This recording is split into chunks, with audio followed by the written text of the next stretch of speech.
In this video, we're going to try and integrate tan squared of x. So whenever you see tan squared of x, replace it with this, and you're supposed to know this. And if you can, ingrain this in your mind, because you're going to use this again and again. So try to ingrain this in your mind. Well, the minute you see tan squared of x, use this and replace it with this. So now it's easy to integrate. You also need to know that when you differentiate tan of x, it gives you secant squared of x. So meaning that whenever you see secant squared of x, you can easily integrate it. So integrate this will give you tan of x. Integrate this will give you x. So when you integrate this will be your final answer. But try to remember this, ingrain this in your mind.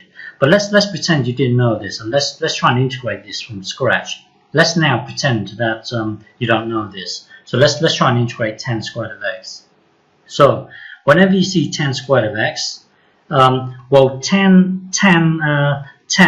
picture this this diagram in your mind.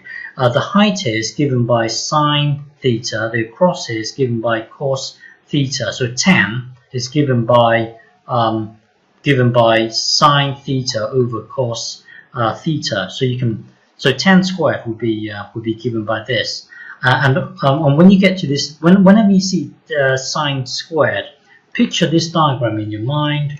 Use Pythagoras. The height here would be sine squared. Sorry, the height here would be sine theta.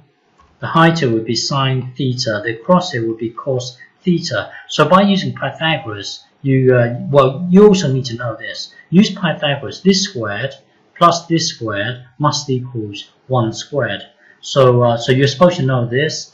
And then whenever you see sine squared, you can replace it with this. So basically, from here, take away cos squared from both sides, and then put it into here. That will then take you to here. And now at the moment you've got one fraction. So break it up into two fractions. So you've got this and you've got this. Because if I were to give you this, same denominator, you can merge them together to give you this. So now I'm saying, now that you've got this, break it up into two fractions. So you've got one fraction and another fraction.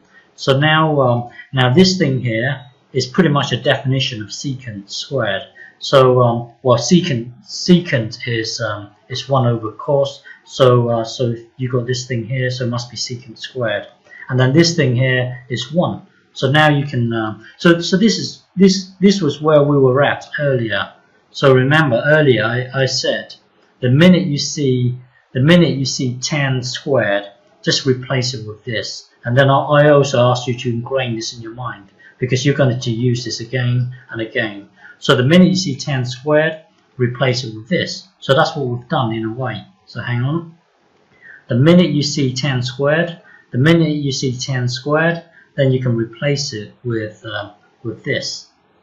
You can replace it with this. So now once you're here, it's easy to integrate. Integrate this, that will then give you tan. Integrate this, that will give you x plus your constant. Okay.